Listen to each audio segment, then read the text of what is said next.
Assalamualaikum warahmatullahi wabarakatuh. Perkenalkan, nama saya Wimanong Kadiansyah.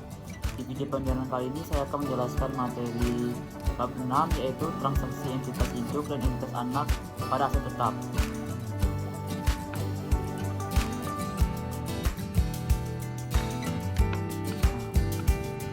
Untuk penyusunan laporan keuangan konsolidasi setelah periode akuisisi, di mana terdapat transaksi yang berkaitan dengan aset tetap. Nah, sekarang kita masuk ke materi yang berhubungan dengan transaksi yang berkaitan dengan aset tetap, yang masih melibatkan antara entitas induk dengan entitas anak. Apakah dalam bentuk transaksi dulu ataupun transaksi hilir? Apakah dalam bentuk kemudian untuk materi bab 6 ini, di samping pembagiannya adalah berdasarkan transaksi hulu dan hilir, maka pembagian berikutnya aset tetap ini terdapat atau dua jenis, yaitu aset tetap yang mengalami wujudkan dan aset tetap yang tidak mengalami wujudkan. Jadi pengelompokannya kita bicara dulu untuk transaksi hubungannya dengan menjual aset tetap yang tidak disebutkan, misalnya tanah. Nah, nanti saya bagi lagi, ada transaksi hulu, kemudian ada transaksi hilir. Baru minggu depan kita masuk ke transaksi yang berkaitan dengan penjualan aset tetap untuk aset tetap yang disebutkan, misalnya peralatan mesin bangunan. Jadi itu pembagiannya per 6. Saya bagi jadi 2 kali pertemuan. Jadi hari ini kita bicara tentang transaksi antara entitas induk dan entitas anak dalam kaitannya dengan penjualan aset tetap, yaitu aset tetap tidak disebutkan. Saya akan menjelaskan seperti apa pencatatan yang akan dilakukan baik perusahaan maupun perusahaan anak. Kemudian apa juga informasi yang harus dibuat. Anda di bawah yang boleh masuk dalam laporan keuangan konsolidasi dalam kaitannya dengan transaksi induk dan anak. Dalam transaksi ini terjadi pihak non afiliasi. Kalau transaksi antara induk dan anak tidak boleh pengaruhnya itu muncul dalam laporan keuangan konsolidasian. Jadi yang hanya boleh muncul itu adalah nilainya itu berasal dari transaksi dengan pihak non afiliasi. Jadi ini sekedar pengantar bahwa ketika kedua perusahaan sudah bersatu menjadi satu kesatuan usaha, maka antar mereka itu akan terjadi transaksi baik hulu maupun hilir. Salah satunya adalah transaksi dalam hal penjualan aset tetap. Aset tetap ini sudah ada tetapi diatur dalam PSAK 16, yang aset tetap ini digunakan untuk mendukung operasional, salah satunya untuk mendukung operasional pusat dengan penjualan barang, misalnya mesin produksi, itu juga merupakan penjualan aset tetap. Jadi ini ada satu contoh, tapi contoh dalam buku adalah terkait dengan aset tetap, penjualan tetap, tapi bukan antara induk dan anak, tapi antara anak perusahaan, tetapi ini tidak dibahas dalam materi aviasi. Nah, yang dibahas dalam materi Evan ini adalah transaksi antara induk dan anak, atau anak yang menjual kepada induk, bukan transaksi antar anak, yang itu tidak akan dibahas dalam materi ini. Kemudian kita lihat bagaimana dampak pencatatan entitas induk dan jurnal eliminasi. Tapi nanti dalam penjelasan saya juga akan juga bertanya kepada Anda bagaimana penjurnalan yang dibuat oleh entitas anak, karena saya akan membahas transaksi hulu dulu, yaitu induk yang menjual ke anak. Nah, bagi perusahaan induk, ketika dia menjual aset tetapnya kepada perusahaan anak, maka itu dia disebut dengan disposal aset tetap atau penghentian aset tetap. Nah, Anda sudah mengetahui bahwa penghentian aset tetap ini bisa karena aset tetap dijual, misalnya aset tetap diberhentikan penggunanya, bisa juga aset tetap diberhentikan karena dia sudah ditukar. Artinya aset tetap itu sudah diserahkan kepada pihak lain. Jika dalam pencatatan kita atau dalam pembukuan kita aset ini dihapuskan, ya bagi perusahaan anak yang membeli aset tetap ini perusahaan induk, maka itu disebut yang memperoleh aset tetap. Ya, jadi itu yang harus Anda ingat. Posisinya entitas induk itu sebagai perusahaan yang akan mencatat transaksi sebagai disposal aset tetap, sedangkan entitas anak akan mencatat ini sebagai perolehan aset tetap. Kemudian dari transaksi penjualan aset tetap yang dilakukan oleh perusahaan induk kepada perusahaan anak ataupun sebaliknya, maka dari sisi pencatatan di perusahaan yang memiliki aset tetap itu, maka ia memiliki adanya keuntungan ataupun kerugian dari penjualan aset tetap. Jadi kalau induk menjual aset tetapnya kepada perusahaan anak, maka dalam pencatatan di pembukuannya perusahaan induk, maka ia akan mencatat adanya keuntungan ataupun kerugian dari penjualan aset tetap tersebut. Untuk menentukan keuntungan atau kerugian dari penjualan aset tetap, ini beda persediaan. Kalau persediaan keuntungan dari persediaan itu tinggal kita kurangkan antara harga perolehan atau harga jual pada saat kita menjual dengan berapa harga kita memperoleh. Pada saat kita memperoleh hasil perdagangan tersebut ditentukan berapa keuntungan dari penjualan persediaan. Tapi kalau kaitannya dalam penjualan aset tetap, keuntungan atau kerugian itu akan kita hitung dengan menghitung selisih atau membandingkan antara harga jual aset tetap tersebut dibandingkan dengan nilai tercatat atau nilai buku dan aset tetap tersebut. Nilai tercatat atau nilai buku dari aset tetap ini dihitung dari harga perolehan aset tetap tersebut dikurang dengan akumulasi penyusutan. Nah, akumulasi penyusutan itu dihitung dari seluruh beban akumulasi penyusutan yang sudah kita perhitungkan selama aset tetap ini digunakan.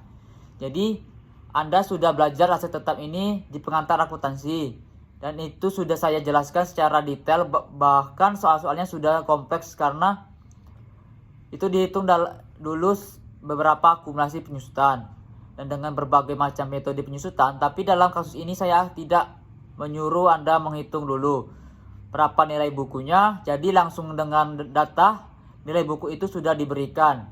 Ya kan, karena kita fokuskan tidak pada bagaimana menentukan nilai buku atau bagaimana menentukan akumulasi penyusutan, bagaimana menentukan nilai buku atau bagaimana menentukan keuntungan atau kerugian dari penjualan aset tetap.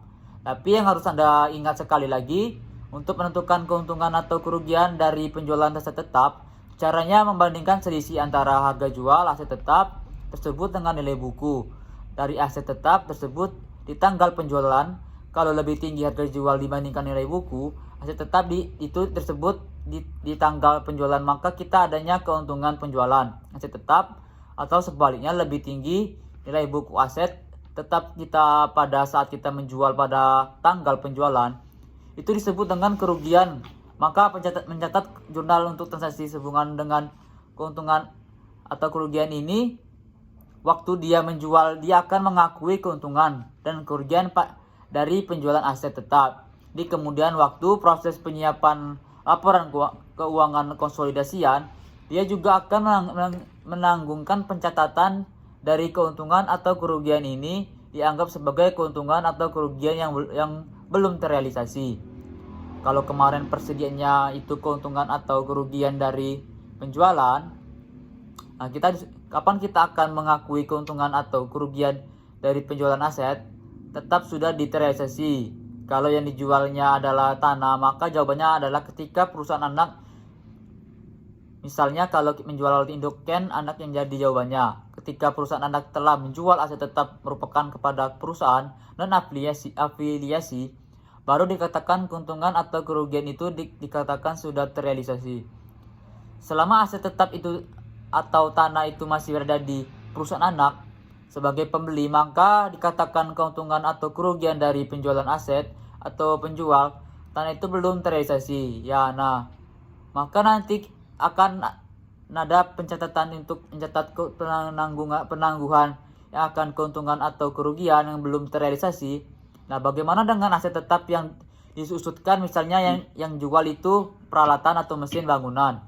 Maka keuntungan atau kerugian itu dikatakan terrealisasi sejalan dengan pemanfaatan aset tersebut.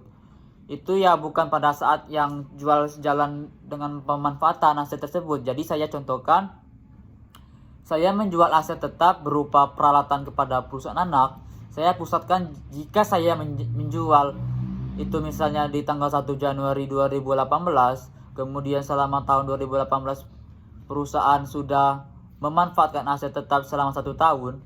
Jadi pada saat tanggal 31 Desember 2018, maka saya akan adanya keuntungan dari atau kerugian dari penjualan peralatan dari yang sudah terrealisasi sejalan dengan pemanfaatan aset tersebut oleh perusahaan ketika.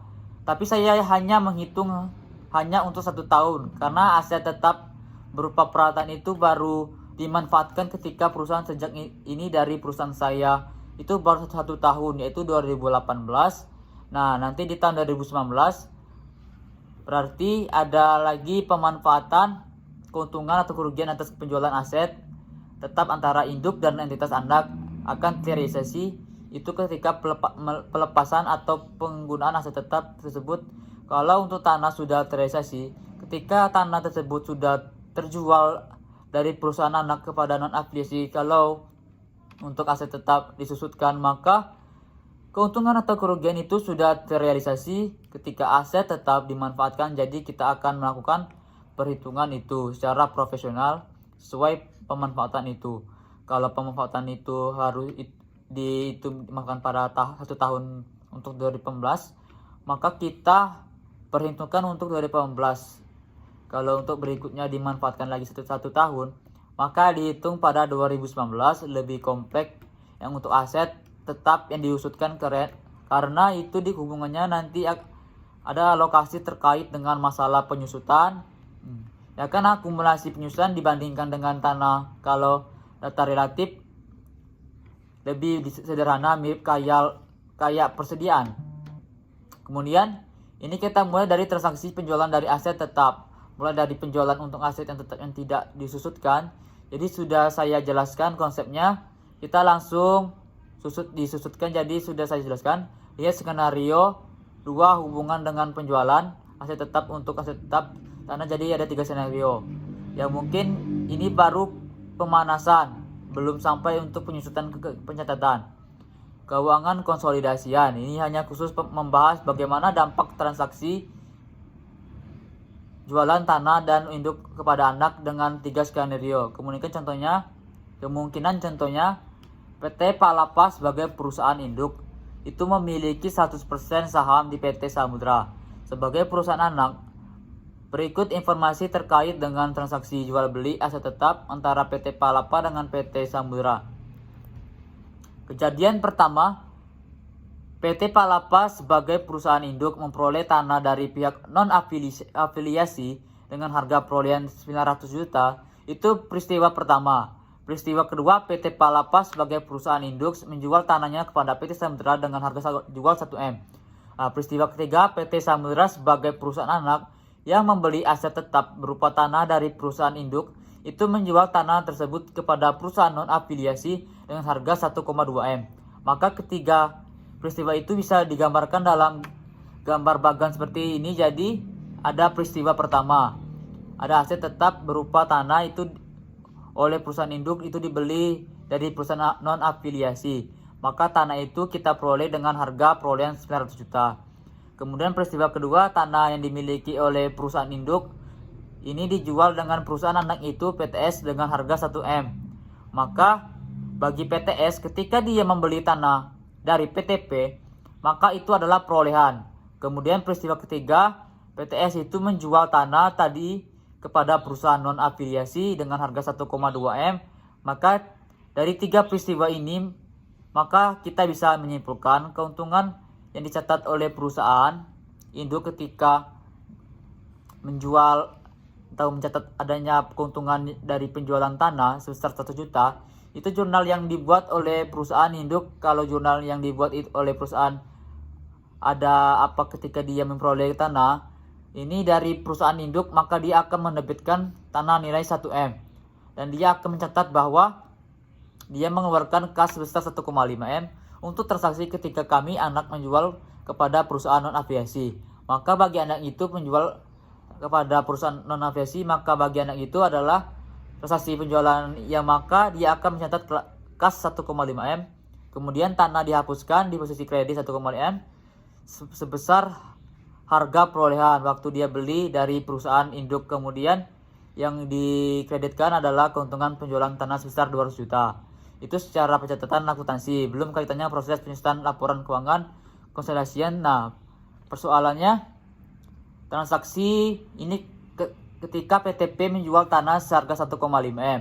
Ketika PTS itu adalah transaksi antara induk dan anak, maka dalam laporan keuangan konsolidasian tidak boleh muncul.